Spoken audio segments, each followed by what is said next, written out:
Abdul Samad Sharif Nasir. Good morning. Good morning, sir. How are you? I'm all right. Under the circumstances, Nairobi is not the same since the last time I actually came to Spice FM. Crazy weather patterns. You've seen the floods? No, actually, I'm lucky enough. Whenever I do come, I do see the aftermath of the floods. But who's to say that they have not seen what has been going on? It's all over in the news, and it's a challenge. And I think leaders are meant to be there. Leaders are there at that particular time during that challenge. I always say that whenever you face a challenge as a leader, it's because God has a reason for you to be a leader at that particular time. And to me, I prefer that reason being that I'm the person who can be able to do what needs to be done. That's the reason why God made you to be a leader at that particular moment. But I feel it's not just Nairobi alone. The weather has been...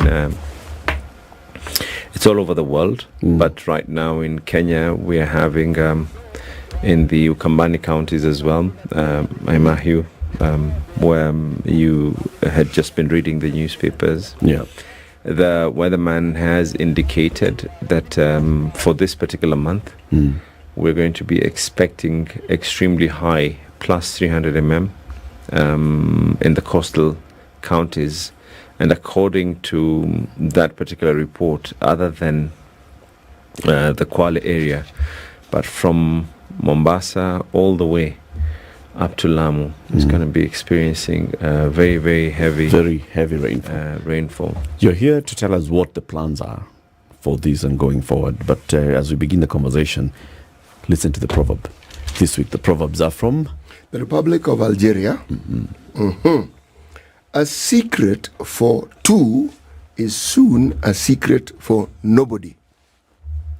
A secret for two is soon a secret for nobody.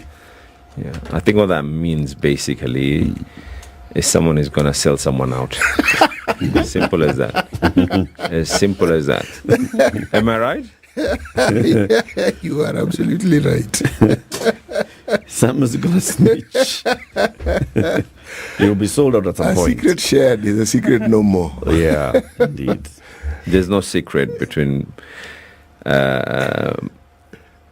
just more than one person. That's it. Yeah. Governor, the second time you were here on this show, there had been some flooding in Mombasa. Yes. And there were issues that were being raised in terms of the blocked drainages, which ended up with people actually getting affected. And you had even said, what we need to do is also clear up some of these areas. We are going to clear some of these settlements so that we can give water the pathway it needs to head to the ocean. Tell us the update now with this current rainfall. I'm glad. Not that Mombasa has not rained. It's been raining the same time it has been raining in Mombasa. In Nairobi, it has been raining in Mombasa as well. The challenges that we had then, not the challenges that we have now. But you know how it is whenever, and I always tell this to my people, never get demoralized. It's human nature. People always forget that there was a time this is what would happen when it rains. And when you have just one more place that is remaining, then it becomes a challenge. People always look at just that one particular place. When I came in here, it was all over social media. The railways roundabout had been flooded. Kibarani had been flooded. We had areas in Shanzu that had been totally flooded. Certain areas in Likoni. We did what needed to be done. Once the rain starts hitting you, then you realize, one, where is it leaking? You start realizing where is it blocking, and we fixed what needed to be fixed. Right now, there are certain places where are totally out of our control. One of them, which is the only one actually, it's the only image you'll actually see on social media going around, and this is the a place popularly known as Quick Mart. It's on Links Road. It's unfortunate, and it's very, very unfortunate, because that road, first of all, is the national government road. Historically, it had never been built with any drainage system, because it has never been assumed that growth will be in that level. So water had always been going on the sides.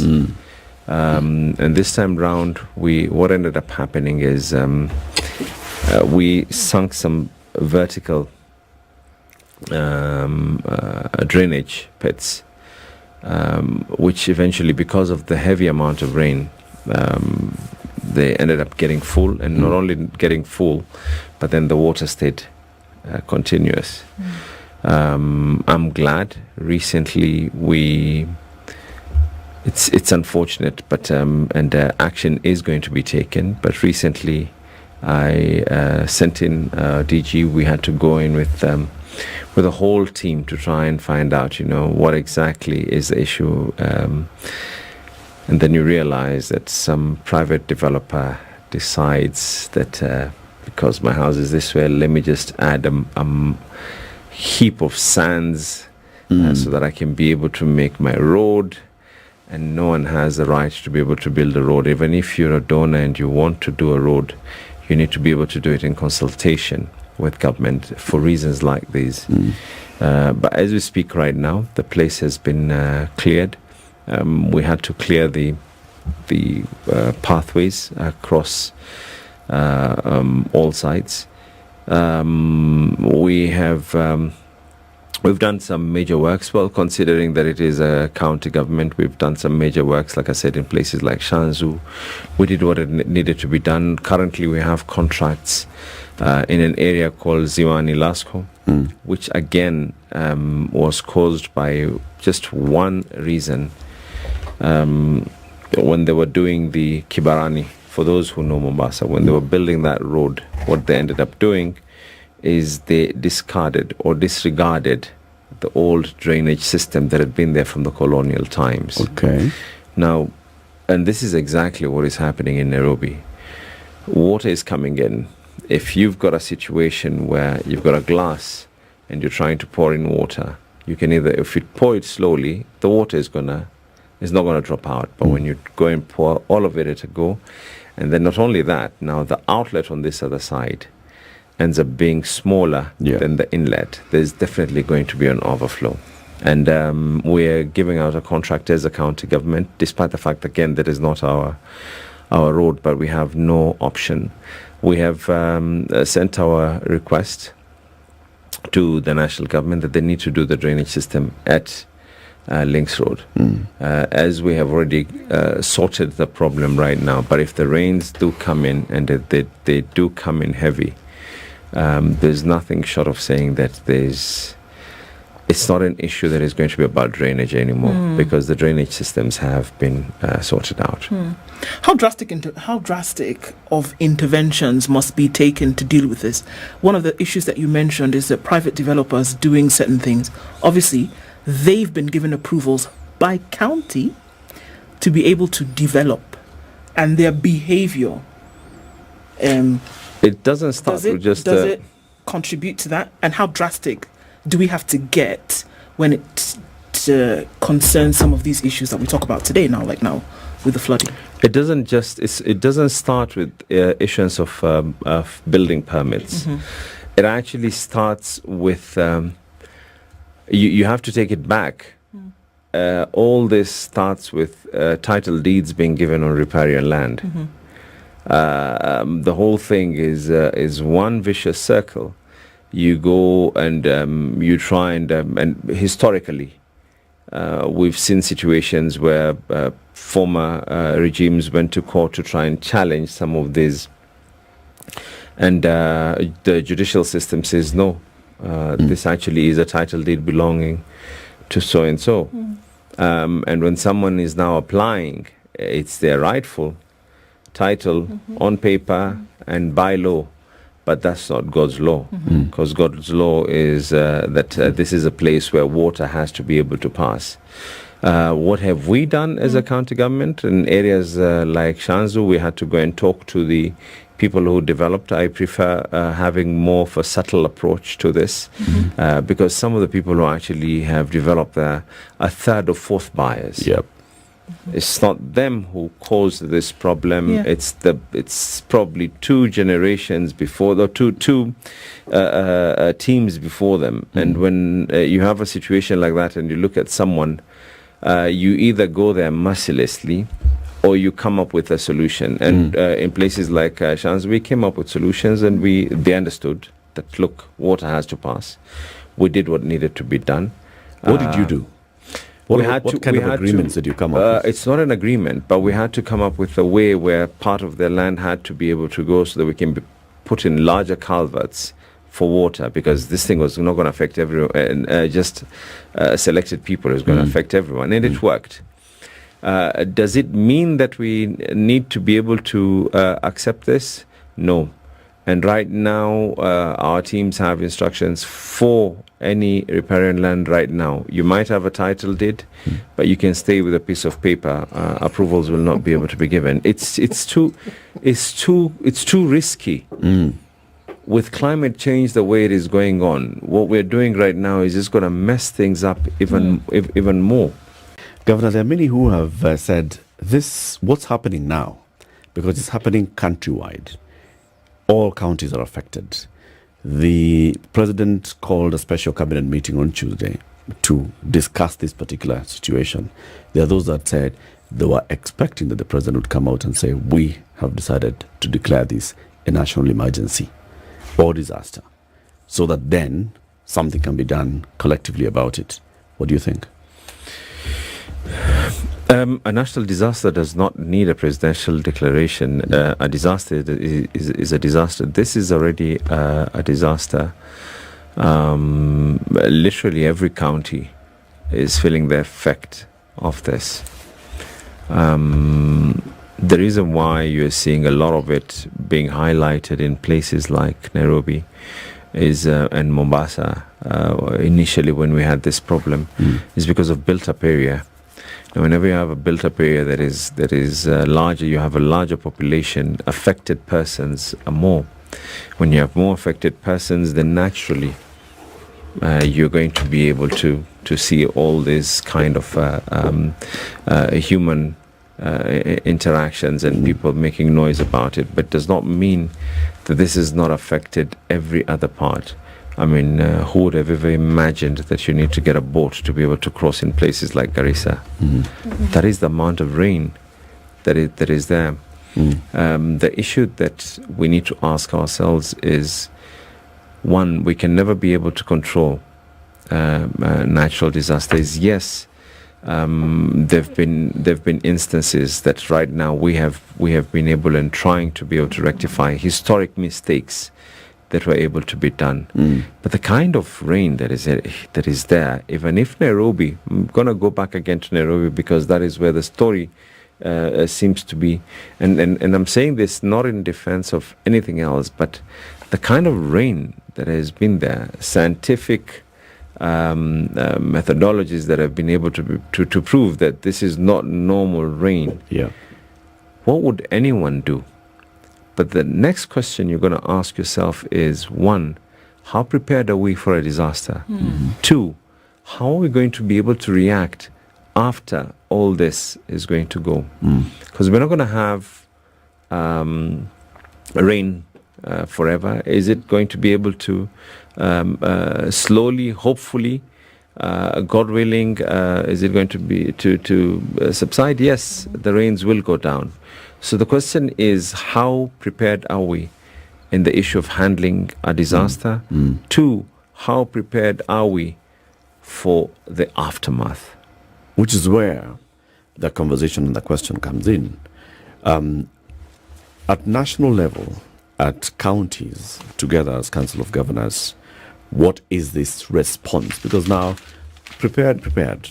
We are where we are right now. How are we responding to it, and how are we preparing for the aftermath? When the rain goes, what happens? So the question directly is, to your knowledge, at national level, is there a team that is specifically dealing with these issues? Well, in terms of Then secondly, that and the counties, is there a team that's been formed at summit level that talks about national government and all the counties coming together and saying, this is how we shall address this information that we shall send? For example, Mombasa, maybe this time the rains have come in and they're heavy and more people have been affected. We need support from the neighboring counties, from national government. Is there such a coordination mechanism? No, actually, we've not been able to sit as a summit. A summit is a constitutional body that is meant to meet, but we are not yet at that stage or that timeline for us to be able to meet. But what we have been doing is meeting as IBEC. IBEC is basically, and it's chaired by the Deputy President, who is in charge of basically listening to the issues and concerns from the county governments together with IGTRC. The last meeting that we had, I attended. There were two of us who actually attended. The other governors, I think it was because of a short notice, and there was a national response team that he'll have to forgive me, but he's a gentleman from the army. I've forgotten his name. He was introduced to me on that particular day. That was in charge. Our technical teams met earlier in the morning, and then later on they presented to us the whole case scenario. I did make the position of Mombasa very clear that let us do this in a very, very coordinated way. It doesn't help at all, either during response or after, for people to try and do this, that no, I'm the one who did this, you did not do this. I'm the one who did this, you did not do this. And I raised my issue. It was there, the media was there, and I said it. No offense to anyone, but when you do things and there's no coordination, it doesn't augur well for the public. It doesn't augur well for the interests of our people. So and are we at a point? Sorry to cut you. Are we at a point where we need another conversation for a better coordination? I think from where I sit right now, we're past levels of just conversing. There's no more conversation. It is an issue of action. I remember last time when I came in here, I can't remember, was it before or after I came in here? And we got accused that counties had been given money and everything else, and then the truth came out that we had not. And that is still the stand. What we're using is our own source and what is coming in from equitable share. This is, everything is going to boil down to cash flows.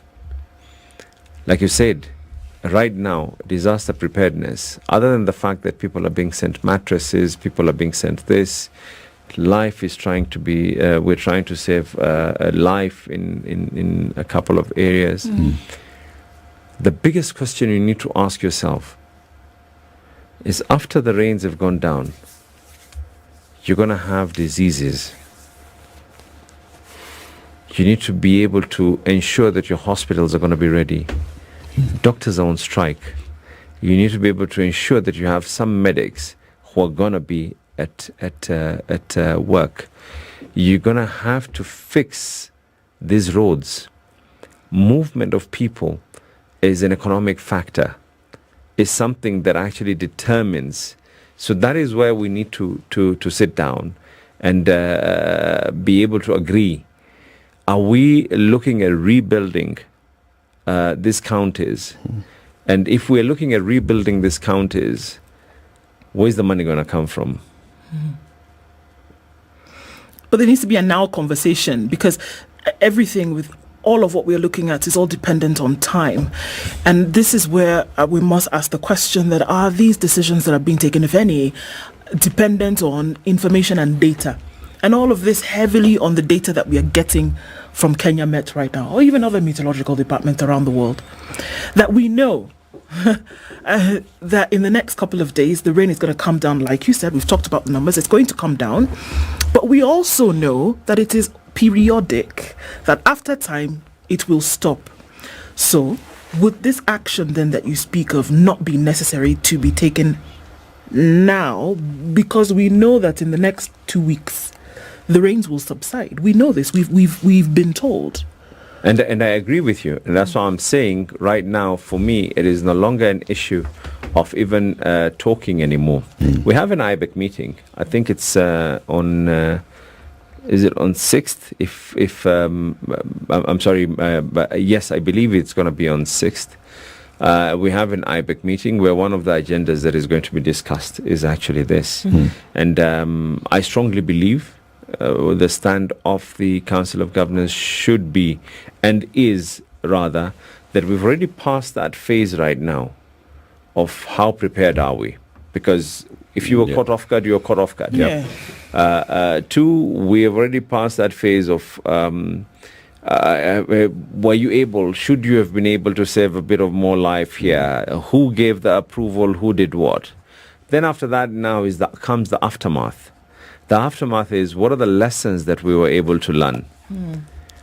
Are we looking like right now, one of the reports that our own CCM, which is popularly known as Cabinet in Mombasa, has been able to adopt, is bearing in mind all these lessons that we've been able to get is from approvals of buildings, people who approved buildings and they're still working at the county, and you approved a building that ended up a problem with the sewer and the drainage, will actually, and this is the instruction that I've given, I'm literally transferring you to the area that has the worst sewer and the worst drainage, because you can't allow other people's children, and you're still working for me.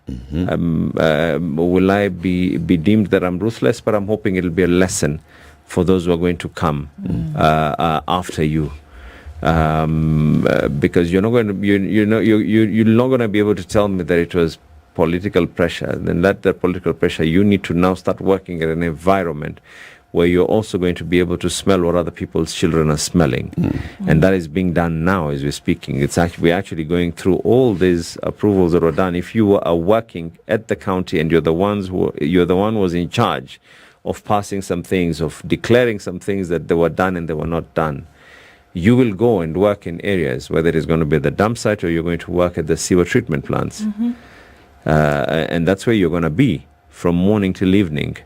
Let it be known that this is who we are, so that whoever else is going to try and do something will know what the aftermath is going to be, because we did the mapping out of the whole place. We did what needed to be done. Secondly, after all this has been able to go down, we need to now ask ourselves, what are we've mapped out, and we've given our report to national government. There's no way that the county government of Mombasa, unless you're going to tell me that I have to increase my own source revenue by such a huge amount, and that means putting a huge toll on the people, because it's going to cost billions to redo, literally billions, to redo the whole drainage system of Mombasa. Not millions. Yeah, it's B. It's in B. Not one, not two. And this is if you say that people are seeing the constructions that are ongoing, and you're looking at it. Mombasa is lucky. I was able to partner with Trademark right now in the on the Nyerere Road. There's huge construction going on along there, which had been a problem of the people in that area, and it was an outfall that was coming in from many other places. But then again, until when are we going to be able to start continuously knocking on people's doors? And you need to fix the problem immediately after. Mombasa has been lucky. We tried to sort out with our own source, and we were able to build a number of the drainage systems on our own, a number of them. And what we did is we basically looked at and learned from the lessons. When we came in, I think, was it about 2 months after being sworn in when we got the El Ninos? Yep. Yes. It was about 2 months. Yep. We didn't stop we looked at the problem, that this is where the problem is. We know where the problem is. And that's the reason why I'm telling you today, when it rains at Kibarani, you're not going to see floods. When it rains at the railway roundabout, you're not going to see floods. In the CBD, there are no floods. Even in Kisauni. Yes. We're not saying that the problem has been finished, but at the same time, people will always focus on that one area, which was Quickmart. Unfortunately, and you're saying that has been sorted? It has been sorted, but it can never be sorted unless we're going to do something that is going to cost us at least, because we need to put a drainage system on that road. There's none. The road was built very, very, very many years ago. Years before I even could imagine that I'd even be a member of parliament, forget about being a governor. So historically, whoever did it, I'm sure had a lot of... Nyali was a private estate, remember? Yes, it was an area. As a matter of fact, there's some areas within Nyali that unless you are actually a Mzungu, you're not even allowed to reach in certain areas during the colonial times. So these were areas where now is when the population has grown. And then some funny guy decides, you know what, no, when it rains, I'm feeling a bit of rain coming into my road, mud will go near my house. So what did they decide to do? They went and put a heap of sand so that they can be able to try and build a road for themselves, and without even consulting the county. Do you have a supervisory capacity within, say, your roads department or your works department that ensures that clever people like this one don't go around inconveniencing everybody? Coincidentally, on that material day, immediately after I finished our CCM meeting, I had to fly to Nairobi, because it was the day that I'm telling you we met with the Deputy President, and I asked the Deputy Governor to take charge and go physically on the ground. And right now we are already summoning some of the engineers in our county. We're already summoning the water administrators as well. It's important to get an answer. How did someone just go and put in sand and affecting a whole area without someone somewhere? Where were you? Governor, there's a question I have to ask before our time runs out. Is it true that the public... Why does time run out very quick whenever I come here? It's not just you. Really? Ask anybody who's come here. Yeah, it's true. You are doing okay. Some people just say, guys, surely, we've only just begun. What do you mean we've ended? Okay. Is it true that the Public Finance Act states that 2% of counties, 2% of any allocation the county has to be set aside for disaster management? The law is there. I'm not exact. I wouldn't want to sound misleading. But I've not memorized the act. But yes, the law is there that you need to be able to set aside money for disaster. Did we set aside money for disaster? Mombasa did. Guess what happened? And it's so unfortunate. These are some of the issues that we're discussing as the Council of Governors on Monday. The Control of Budget actually refused for us to spend our disaster money. Sorry? Yes. The Control of Budget refused for us to be able to spend part of our money. Why? For one reason. And I was asking myself, but this is a disaster. You can't come and tell me now that I need to change a certain aspect of the Mombasa Disaster Act because it is deemed to be unlawful. Not the act itself. A clause in the act that needed to be amended. A very, very technical terminology that had to come up. Not that law would have affected any person, not that law in any way. And at the time of a disaster, it would have been better to say that, look, yes, as much as we're approving this right now, we're giving it this time frame. Because unfortunately, again, the way we have such a vibrant constitution and laws in this country, even an amendment like that, if you don't pass it through public participation, some funny smart pants will just take you to court. It's that bad. Some funny person will just take you to court. Not funny. And let me tell you, no. Hear me out. Procedure, yes, it is procedure. But imagine you're dealing with a procedure that, one, does not affect anyone. It is just a technical terminology that has to be worked on, whether it is this CC or this CC. It was so funny in detail that I can't even remember it. But so the controller writes back to you and tells you can't spend that money. So what does that mean? We have to be able to take it back as executive to public participation, send it to assembly.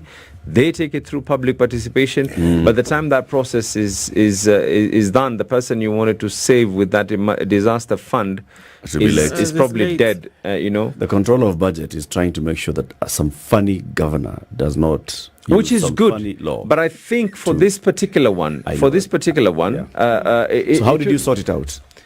We never used disaster money. Okay. Mombasa has been able to run with when you have goodwill from people. We never used disaster money. So for the avoidance of doubt, because I did read this one time in some social media that. Molecular pesticide disaster, we didn't even spend that money. So it's still available in the case that it's needed and we need to drop stuff really quickly. That money is still there. Yes, unfortunately, we've just finished our public participation. We're now sending it to the assembly. So I don't know whether we will need it for this particular disaster or future one. Final question in a minute. Doctors are on strike. Are your doctors and clinical officers and some nurses on strike? Some of them are. It is very unfortunate. I'm the one who pays. I've never failed to pay. I've never failed to honor my part of the bargain. You're hitting me because of collective responsibility on your part. And when I say you're hitting me, I don't mean you're hitting me as an individual. You're hitting me on behalf of the people of Mombasa. Do I feel the plight of doctors? Yes, I do. But I feel more the plight of the people of Mombasa. I have no say on what Treasury can be able to allocate for interns. I cannot put a gun on the president's head and insist that. But what I can be able to do is pay your salaries on time. I can be able to make sure that where promotions are due, I get them done. I can be able to ensure that some of you are out on study leave and still being paid by the county government. 50-something of doctors currently being paid salaries, and they're still out there. We have done our part. Promotions since I came in had already started taking effect. Salaries are being paid on time. I have no debt with KEMSA or meds. I've paid. I've invested so much money on the NHIF for the people of Mombasa.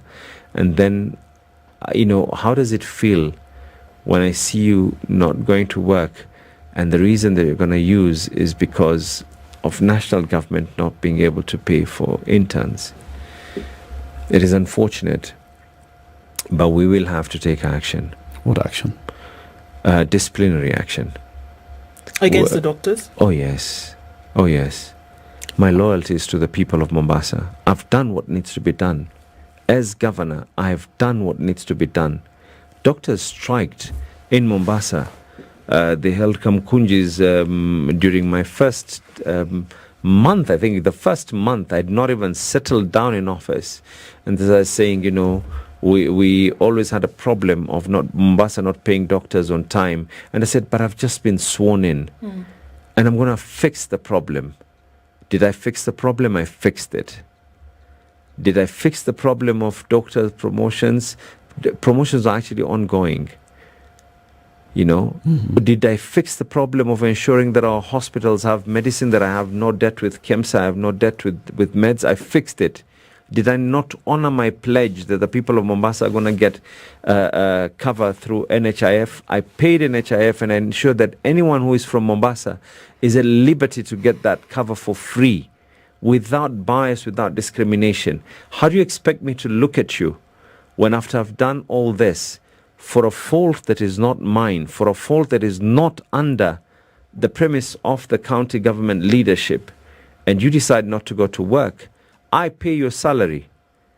The people of Mombasa because I can assure you, if it is equitable share, it is never enough to run this county. It is the little money that I collect from the dukas. It is the little money that I collect from the cess points. It is the little money that I collect from the parking. That is what keeps us moving, from the drainage systems to everything else that you can think of. You know, from here, my next meeting is with the Commission on Revenue Allocation, so that we can talk about increasing our equitable share as a city county, as a county that is handling all these others. You invest so much money, you talk to private donors, and you put up a trauma center for children. You go and open newborn unit at Port Reitz. You go and open another newborn unit at Coast General Hospital. I declared and I honored my word that no child under 5 years should be charged in Mombasa from birth to the unfortunate time that, you know, if they're to die under 5. And what happens is every single hospital then sends its bill to us as a county government. I have 47 health facilities. Every one of these facilities sends a bill at the end of the month to the county government, and we reimburse you. So that I'm asking the hospitals to close down because they cannot be able to afford. We pay. Now I do all that, and you expect me to smile at you for striking for a mistake that was never mine? No. Have you raised it with the national government? But I mean, first of all, I'm the one who hires the doctors. Point to note. But you said you understand where they're coming from. I understand their concerns, but I can tell you. What would you advise them? How else should they can I give you a address this? layman's example on this? Yeah. I'd really love to give a layman's example on this. Media houses, in Kenya right now, let's not go worldwide. We've been having a challenge right now. National government is one of the people who has to pay you the most. County governments thereafter. So if management and someone is trying their best and they're trying to make sure that payments are coming in, all this is going to be able to be done.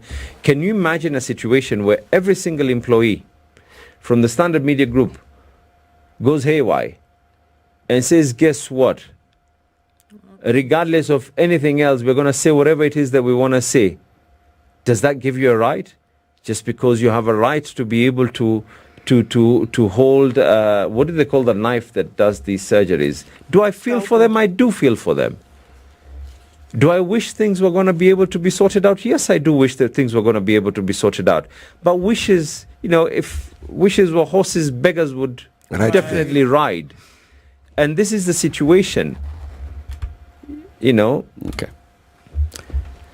Governor Abdul Samad Sharif Nasir, the governor of Mombasa County, has been our guest. Thank you very much for tuning in. This is the Situation Room, the only way to start your day.